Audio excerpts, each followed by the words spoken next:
10वां अध्याय शुंभ वध।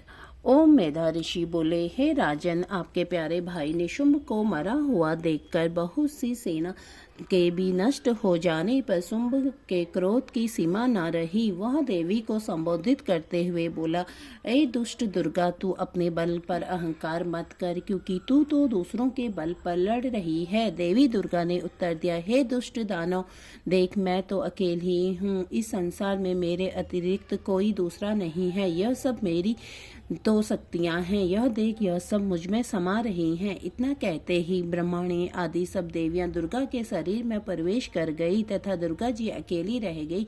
देवी बोली, मैं अपने विभूति से अनेक रूपों में यहाँ प्रकट हुई हूँ। उन सब रूपों को मैंने समेट लिया है। अब मैं युद्ध के मैदान में अकेली खड़ी हूँ। तू भी यहाँ स्थिर भाव से ठहर। ऋषि बोले, जब देवताओं और राक्षसों के देखते ही देखते देवी और शुंभ में भयंकर युद्ध छिड़ गया। देवी दुर्गा ने सैकड़ों अस्त्र शस्त्रों का प्रयोग किया। शुंभ ने भी भयंकर अस्त्र शस्त्र चलाए।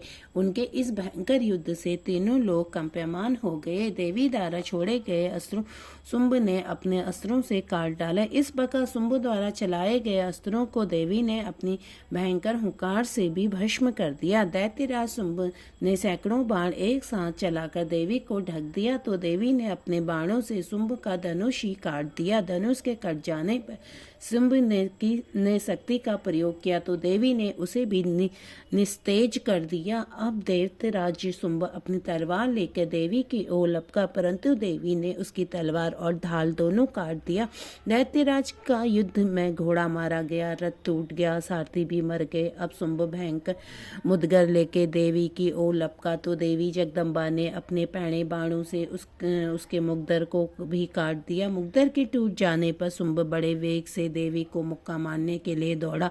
जैसे ही शुंभ ने देवी की छाती पर मुक्का मारा, तो देवी ने भी शुंभ की छाती पर एक चांटा मारा। देवी का चांटा पड़ते ही दैत्यराज शुंभ पृथ्वी पर गिर पड़ा, परंतु पुनः वह उठकर खड़ा हो गया। अब दैत्यराज शुंभ अचानक उछला और देवी को लेकर ऊपर आकाश में उड़ गया। अब देवी आकाश में ही शुंभ के साथ युद्ध करने लगी। उनके इस युद्ध ने सिद्ध और मुनियों को विस्मय में डाल दिया। उसके बाद देवी ने शुंभ के साथ काफी समय तक युद्ध करने के पश्चात उसे उठाकर जोर से घुमाकर पृथ्वी पर पटक दिया। पृथ्वी पर पटक जाने पर वह दुष्ट आत्मा पुनः खड़ा होकर देवी का वध करने हेतु उनकी ओर बड़े वेग से दौड़ा। दैत्यराज शुंभ को अपनी ओर आता देख देवी ने अपने त्रिशूल से उनकी छाती छेदकर पृथ्वी पर गिरा दिया। देवी के त्रिशूल से घायल हो जाने पर दैत्यराज शुंभ के प्राण पखेरु हो गए और वह समुद्रों, द्वीपों तथा पृथ्वी सहित समूची पृथ्वी को कंपमान करता हुआ पृथ्वी पर आ गिरा। उस दुष्ट असुर